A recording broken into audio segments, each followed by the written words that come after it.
Right, so what do you recommend? Land chicken.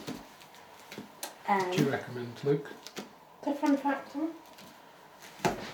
Which is as good as well. I'll go for a fun fact again. I've not read it for a couple of years.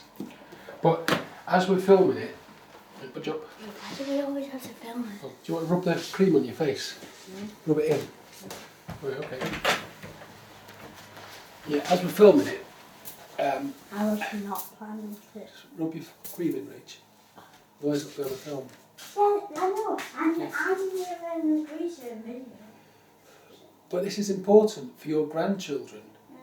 Because you'll be able to play it to them and say, look, this was the time when your granddad read a story to us when we were young and we were totally bored by it. And why do they want it? And they're going to go, what's all that on your face? What was that cream? And they're going to say, but your hair looks nice. Won't say that about Luke though, will we? Come on, sit down. Why do down. they have the video every Luke. single thing? Like, you just sit down. No, turn it back. I know. Then we Turn just... it back. It's a distraction. It's not. Right, sit down. Right, I just mentioned to Rachel, sit down. My hair keeps sticking out. Yeah, well, it's Yeah, because we're in sit lockdown. You're not allowed to have a cut. Well, you have to do it yourself. Sit down. But shut Just- up, how's it I'm in going? the middle. No, you go. Look at this. Well, Yeah, okay. Can't I just have a slip there? No. Because it'll just look odd. What, without one of these? What you do is you have a shower in the morning and you scrunch your hair up and give it a comb. Or put water on your hair in the morning and comb it. Anyway, listen, I was just saying to Rachel that because we read this a couple of years ago and because we're videoing it, do not spoil it. So don't say, oh, I remember this and that's what happened. Because anybody, your grandchildren who may be watching this, it's true, because this is what it's going to do. It's going to go on the YouTube and then in 50 years' time you say, oh, that was your granddad who recorded this. Anyway, why do we have the recording? why? Because you don't have many pictures or videos of me. And Well, in it like, could be a video of you and we could sit there. Using the we Fun Factor. don't have many videos of you either. I've just got loads of photographs. No. We don't have many videos. We've got videos of when you were 2, climbing a pipe Yeah, in the sugar garden. out that little bike. Exactly, yeah. Go la, So- ba, ba. You can say, oh, I remember Wait, that is bit. this on? Yeah.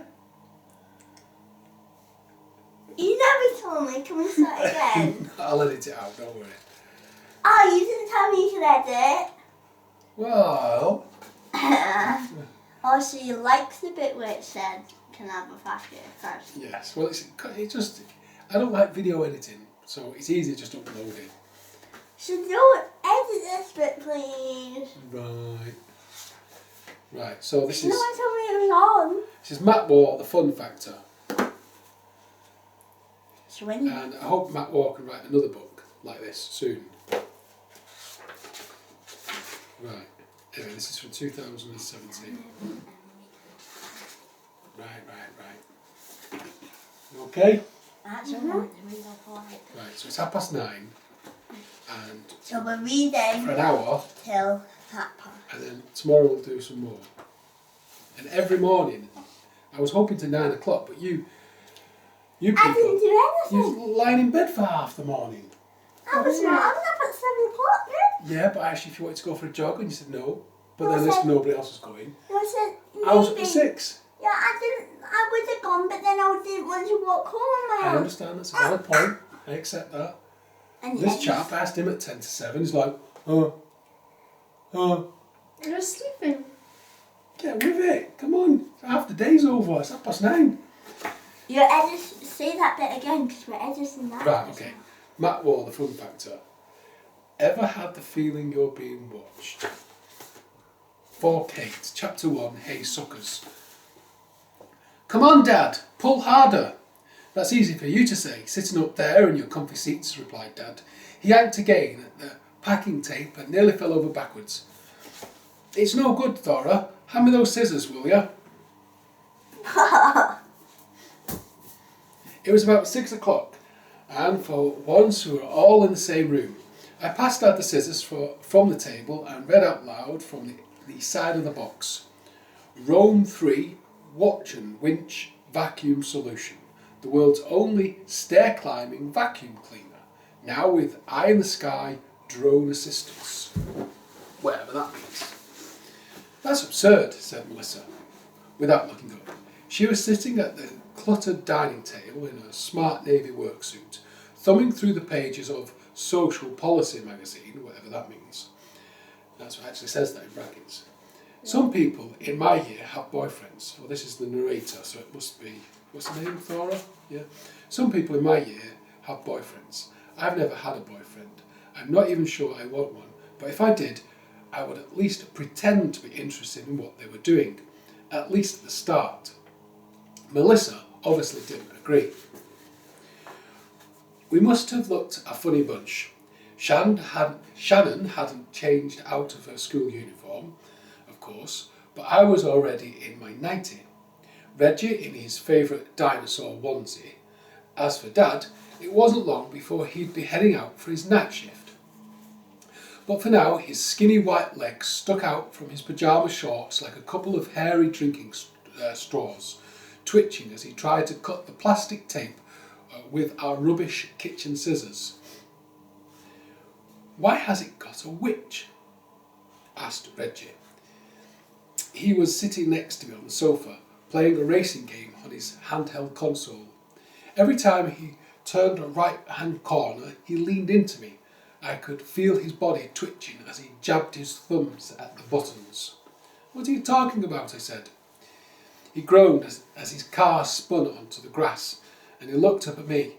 Watch and witch, I heard you say it. Winch, Dumbo, not witch, said Shannon, without taking her eyes off the telly. She didn't take her eyes off the TV much in those days, to be honest, but she glanced over at Dad. That box is clearly an intelligence test, she said, swinging her legs over the end of the sofa, and I'm not sure you're going to pass. Easy, Tiger, Dad warned.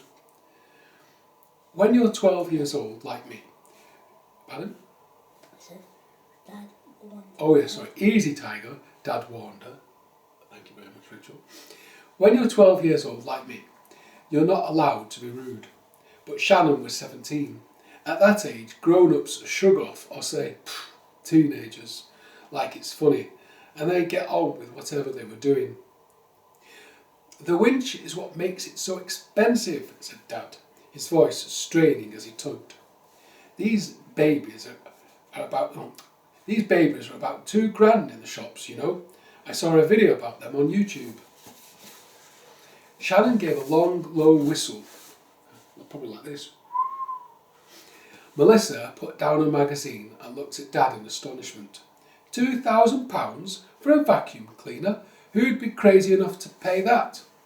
People with more money than sense, said Dad, finally flipping open the box and reaching inside. Still, it didn't cost me a bean, so I'm not complaining. Dad worked at the frozen food factory down the valley. When he was on nights, he'd sometimes eat with us before he left, but often he had to go in early to sort stuff out. That's probably why he'd been given the Employee of the Year award. And guess what his prize was? A vacuum cleaner. Dad pushed the glossy black domed Rome 3 into the middle of the carpet on hidden wheels. It looks like half a Death Star, said Reggie. Maybe Darth Vader will pop out and chop off Thora's head. Like every little brother in the world, Reggie is obsessed with Star Wars. Are you obsessed with Star Wars? Mm-hmm. Are you a little brother? And like every 8-year-old boy, he likes talking about killing and chopping things. Maybe that feature will be on the next model, said Dad, pressing a button on the side of the dome. The Rome 3 started to pulse with a blue glow. Right, I'll be back in a sec, said Dad, taking the box. Then we're ready to roam. Melissa stood up. Well, I can live without the demo. Have you got time for tea before you go out, John? She asked. Bags of time, said Dad. And I don't have to be there till 8. Sorry, I don't have to be there till 8. Oh, and I brought home some stuff this morning we can have. That's good, said Melissa. It'll be nice to eat together. Are you staying here tonight? I asked. She sat down next to me on the arm of the sofa. I haven't decided. Would you mind? Nah, I said. Yay, said Reggie. Shannon, how about you? Shannon grunted. Well, good to get your input, said Melissa briskly as she got up. Thanks, everyone. I'll get the tea on. She headed for the kitchen. Let's try chicken wingdings. Dad called after her. Sorry, that's what Dad's saying it. Let's try chicken wingdings, Dad called after her. Top drawer of the freezer. Oh yes, Melissa called back. They're going down a storm apparently. We're selling them by the truckload. I was thinking of something homemade, maybe even healthy, Melissa shouted. Don't worry, I'll sort something out. I looked at Dad and pulled a face. He grinned and headed for the stairs. Come on, clip on, you little sod, we heard him say between grunts. Come on, nearly there. That's the badger. All sorted. He thumped downstairs again, fished his phone out of his pocket and rested it on top of his pot belly. That's pretty much where his phone used to live before the changes. Anyway, I wouldn't have been surprised to see a rectangular indent in his tummy like a human phone holder. He swiped and tapped for a moment and the Rome 3 started whistling. Not bleeping or chirping or dinging, but proper whistling like a butcher on a Saturday morning. That's weird, said Dad. I'm not sure what it means though. Shannon looked up from the TV.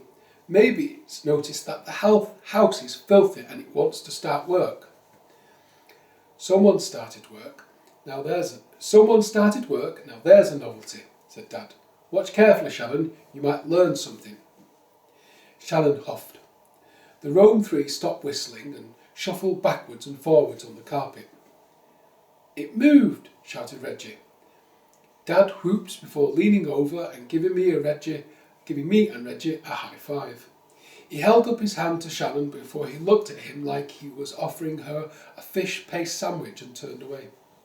Suit yourself, said Dad, switching to a deep movie voice. I have seen the future and it will clean up our Cheerios. You're ridiculous, said Shannon.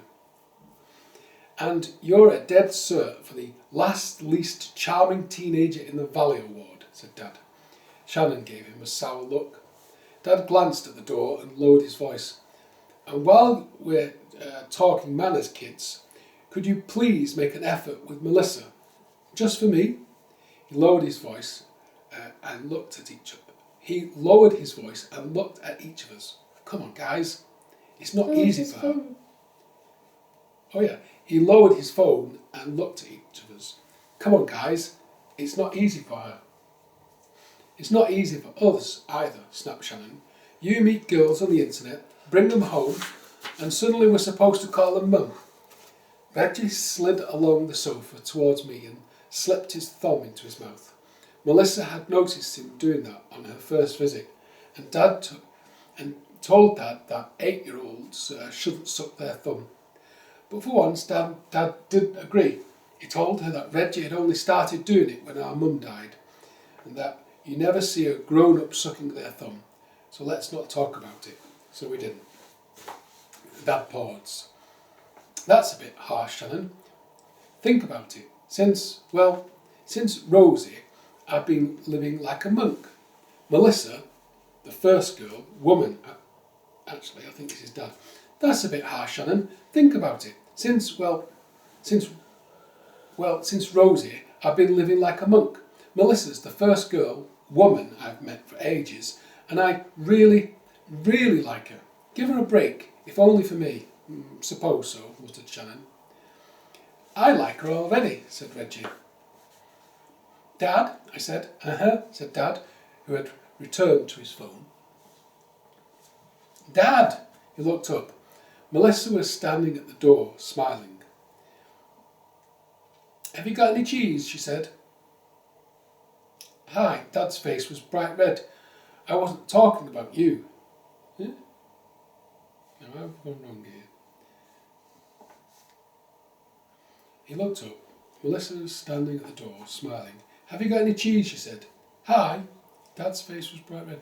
I wasn't talking about you then, he said. It's another Melissa, lovely girl. She buys frozen fish at head office. I think I might ask her out, go out for a few drinks.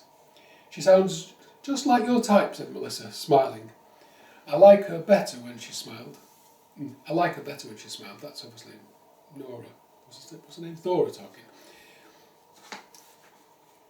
You should go for it. Now, where's the cheese? Third basket from the left. You'll see it. Freezy cheeses. It's the new extra fine version. Your cheese is in the freezer? Melissa said slowly. Yes, of course. Yes, of course, she shook her head, smiled again, and returned to the kitchen. Right, let's get this show on the road, said Dad. So imagine we've gone out for the day and asked Rome 3 to clean up. He leaned over and pressed a button. It sounded just like a vacuum cleaner. It started to clean in circles, getting bigger every time. So it's doing the cleaning, shouted Dad above the noise. But there's a problem. Dad picked up some nearby shoes and dropped them in Rome 3's way.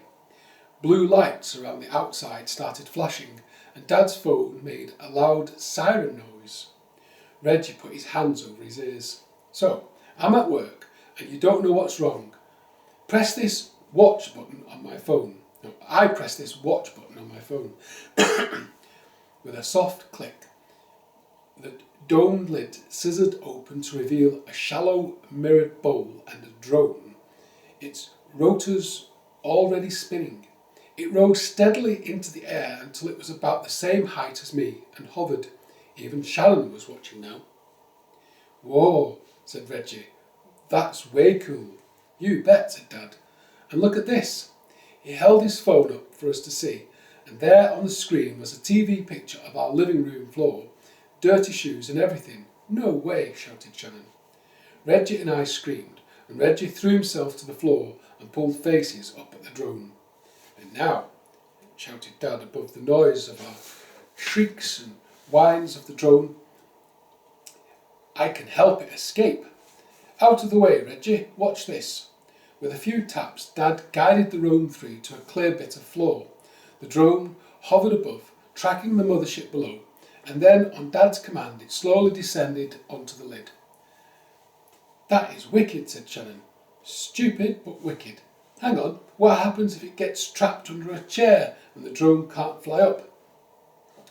Dad, who was now following the Rome 3 out of the room, paused. Good point, he said. I'm not sure they've thought that one through. Still, come and watch this. We crowded round the bottom of the stairs. Here comes the party trick. Click, whir, tick, tick, tick. Out popped the drone again, only this time it rose about 30 centimetres into the air, and beneath it hung a thin black cord. The drone flew slowly up the stairs, extending the cord behind it. We all squeezed up alongside for a better view. Don't get in the way, it'll chop your head off, Dad shouted. Now you know where Reggie gets his ideas from. Now you know where Reggie gets his ideas from. At the top, the drone landed neatly onto the winch dock, which was basically a miniature heliport that Dad had strapped to the banisters. The cord hanging beneath the drone passed into a slot, and with a couple of clicks the drone turned itself off. Down at the bottom, Rome 3 was busy. A loud ticking began, and the cord that ran up the stairs started to tighten, and like an old lady with bad knees, Rome 3 started to pull itself up the stairs. We screamed and shouted even louder, but it turned to laughter as Rome 3 tipped over the edge of the first step and thumped down onto its back like a ladybird. That is so lame, cried Shannon. It's dead, shouted Reggie. Keep the faith, kids, said Dad. Sure enough, the Rome 3 pulled on the cord and, excruciatingly yanked itself back on course, up to the next step. Thump. It happened again, and again, and again, 13 times to the top, where it docked itself into the winch dock, reunited with the drone. It beeped twice, as if to show how pleased it was. Now that's what I call the gadget, said Dad, proudly. Will you pass me the water, Rich?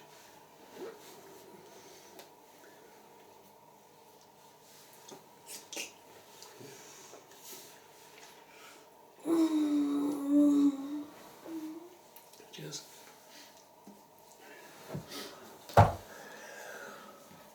Right, chapter 2. Enid's house. Time with Dad was fun with a capital F, but he wasn't always around, especially when he was working night shifts. By the time we got up, he'd already be at work. Shannon was supposed to help us with breakfast, but she was never awake in time, so we helped ourselves. As many frosty loopers or honey crackles as you could eat, with extra sugar if you wanted it, plus apple or orange juice swigged from the carton. Heaven. Then Shannon would stomp downstairs, shout at us for being late, drop Reggie and me off at the school activity club, and then catch the minibus to the high school down the valley. After school we'd end up at the play park. That's where everyone went. But we usually stuck together in our gang of 4. That's me, Reggie, Charlie and Izzy. Charlie is Reggie's best friend, and he always had the latest gadgets and games. Izzy is my best friend, and pretended not to like them. In fact, I'm not even sure she was pretending. When we bothered with the tiny slide and the rusty old climbing frame. We never bothered with the tiny slide and the rusty old climbing frame. Instead, we huddled around Charlie's smartphone to play games and watch videos. Sometimes we'd have to hold our bags over Charlie's head to keep the sun off the screen. But more often we'd catch sight of the darkening sky over the fells that surrounded our village and make a run for it, pushing, shoving and yelling our way home up the cul-de-sac. You alright, Rach? When we got back, Dad was often still asleep. The only real rule in our house, the only one you never ever broke, was don't wake Dad up. So Reggie and I would creep in and take the iPad, and we'd meet Charlie and Izzy back out at the front. And then we'd check that nobody was watching and push open the rusty garden gate next door. Next door was where Enid used to live. Enid had been quite deaf and quite miserable. When she was there, we could hear her tally through the wall, but that meant she could hear us too. She'd lean over the fence and thump on the front door with her walking stick. "Shut those kids up," she'd say to Dad. "Those kids need some discipline. They're out of control. They should be taken into care." But although Enid hated children, she loved 2 things, her cats and her plants. Her cat was called Dudley, and she must have been about 103 years old, in real years, not cat years. Not quite black and not quite white. You'd see her out of the corner of your eye, padding along a window ledge or through the grass. She'd try to creep up on birds, and as soon as she got within 5 metres, she'd make a move. Unfortunately, her move was a half-hearted jump of about 10 centimetres.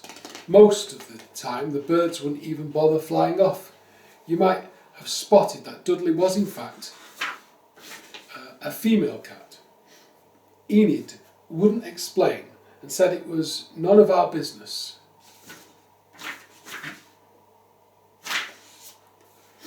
Not only that, but Dudley was a fat old girl, and as the years go on, she got fatter as Enid got thinner. "That cat is probably sucking the joy out of the old rat bag while she's asleep," said Dad. And then there were Enid's plants. Throughout the summer, her front garden would fizz with colour, a riot of tulips, begonias, petunias and snapdragons. She'd kneel on a tatty green pad with a trowel, endlessly scraping and fussing, only looking up to scowl at us when we came home. There weren't many flowers in our garden. Dad simply trimmed it from time to time, uncovering long lost toys and leaving clumps of choppy grass. But when Enid was living there, next door's blooms would occasionally make a bid for freedom through our fence. One time, when I was little, I sat in our empty flower bed, squeezing the heads of her snapdragons to make them talk to me. I heard a sound and looked up. Enid was right there, her pinched, leathery face pressed up against the slats, eyes blazing with hate.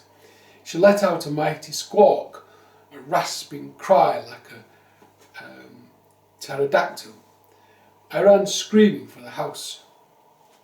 Dad went round later to complain, but returned quickly, shaking his head. She's a bitter and twisted old lady, he said. A bit later, when I was 6, Enid became sick. Very soon a small van arrived, driven by her son. We watched from the front window, as he loaded boxes into the back of his mum's. We watched from the front window as he loaded boxes into the back and his mum into the front. And as he drove off, there was a shriek from the passenger seat. He reversed, jumped out and pushed a meowing Dudley through the open passenger window into Enid's lap. Enid stuck her tongue out at me, and we never saw her or Dudley again. Why was there a scream from the passenger seat? Oh, because they'd left the cat. Oh. The house she left behind lay empty, but seemed a happier place. The grass ran riot, but vigorous flowers still elbowed their way through each summer. Paint peeled and tiles slipped, but the straggly, overgrown and weather-beaten place suited us fine. It was Charlie who discovered that her son had forgotten to lock the back door. He ran helter-skelter back to me, Reggie and Izzy, panting now he'd actually pushed it and it actually opened. That's the way Charlie talks, by the way. He's like he's permanently amazed by the way the world works. I led the way and we tiptoed through the ancient kitchen. It was tidy but dark and thick with dust. We crept cautiously into the living room. Sunlight streamed through the closed, threadbare curtains, casting a shadow of the ivy outside onto the yellowing woodchip wallpaper. A darker patch of brown carpet showed where the TV had once stood, but otherwise it was easy to imagine that Enid had just shuffled out to tend her flowers and shout at the neighbours. Charlie sat down. Clouds of dust billowed from the sofa and we doubled up, sneezing and coughing. Enid's house was at the end of the terrace attached to ours, but even so, it was surprisingly different inside. Instead of having a titchy hallway like ours, her front door opened straight into the lounge, or at least it had done until the door became swollen shut. That meant her stairs began in the lounge, but a locked door on the first step barred the way. We tugged and twisted, but it was shut firm. So we were limited to the downstairs, but that was okay, especially when we realised we could connect it to our Wi-Fi through the wall. Izzy brought a dustpan and brush and did her best to clean us up a bit. She's 13 already, but sometimes I think she's fast forwarding through the teenage years, right out the other side to where you care about things like that. But it didn't help much. I think most of the dust left the house on our clothes as we played on the sofa or rolled on the carpet. Did Dad know where we were? Did Dad know we were there? Of course he did. Even if Shannon didn't tell him, he must have realised. Once when we said we were going out to play in the rain, he told us not to get wet. Oh, we won't, said Reggie in a tone that was way too clever. Dad paused and looked at us. Have some respect, he said. We knew what he meant. One of the great things about Enid's house was that we knew exactly when Dad was waking up after a night shift. About 4:30 we'd hear the toilet flushing and the creak of floorboards. That would give us enough time to pull the back door closed and run home. We'd often burst through our front door just as Dad emerged from the kitchen, holding a strawberry toaster boaster and scratching his bum. And every day he'd yawn and say, "What's new, kids?" And then we'd all troop through to our lounge and the proper games session would begin. We loved games in our house. Virtual reality games were the best. We'd climbed on the sofa and laughed at the person in the headset, and they waved their arms about and bumped into the furniture. One of our favourites was one called TV Simulator 4, where your mates went all over the house and pretended to be the presenter from war zones, hurricanes and volcanoes, and you were the anchorman in the studio. And if they were rude to you, then you could cut them off or change their background from a street corner into the edge of a cliff or put them underneath a car crusher. There was also a shooting game, a great shapes game, and even a roller coaster, although we had to stop playing that one after Izzy felt a bit dizzy and had to lie down. Before that, it was all about the racing games with a special steering wheel so you could drive your car on the TV. Reggie was the house champion. Charlie was rubbish. He crashed into the barriers, drove the wrong way around the track and lost all his game power in about 3 seconds. But Dad would cheer everyone on from the sofa, even jumping up and down with excitement if Charlie made it round the track without powering down.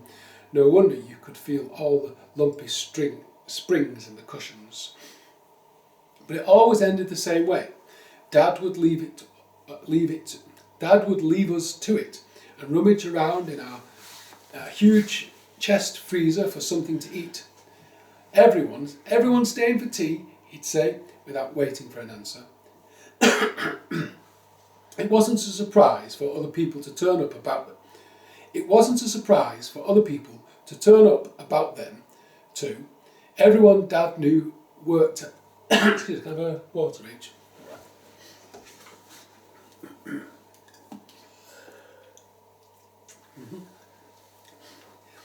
It wasn't a surprise for other people to turn up about them too. Everyone knew Dad worked at the frozen food factory with its factory shop selling an unlimited supply of pizzas, burgers, pies, fish fingers, ice creams and just about anything else you could freeze. One of Shannon's mates would pop their head around the open back door and make up some excuse about needing to borrow some clothes or a school book. But the roving eyes gave the game away. "We're having tea right now," Dad would say. "Have you had yours yet?" "Not yet, Mr. Batty." They always called Dad Mr. Batty. That was his real name, of course, but even though he told them to call him John, they carried on being extra polite in case it got them an extra helping. No tea yet, Mr. Batty. I think Mum is a bit busy." "What are those?" "They're flash-fried fishy feet." Try saying that 10 times quickly. Go on, do you want to try and say it? Flashy fried fishy feet. Flashy fried fishy feet. Flash fried fishy feet. Flash fried fishy feet. Flash fried fishy feet. Flash fried fishy feet. Flash fried fishy feet, yeah.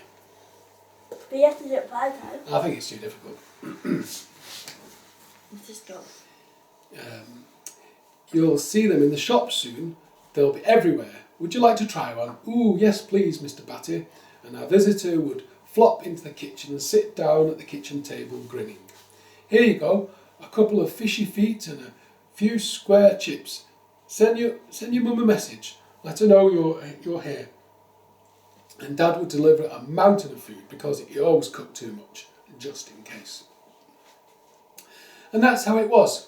A house full of games, gadgets and goofing around, topped off with mountains of chips. But it wasn't going to stay that way. We didn't know it, but the changes were around the corner. Sure, we noticed the little changes, but none of us joined the dots. None of us took a step back to see the big picture, work out what was going on. Not until it was too late, anyway. Would it have made any difference? Could we have put the brakes on? Could we have ganged up together with some other kids, like a junior rebel alliance? Probably not. What could kids do against a force that strong? But at least we would have put up a proper fight. Instead, we were herded like sheep, driven bleating into a pen. Only then did we look up and find the world looking back, watching and pointing. Right, I've read for half an hour. Do you want me to read for another half an hour? Or read another half an hour tomorrow? Half an hour tomorrow. Right, okay, so chapter 3 tomorrow. Cheers.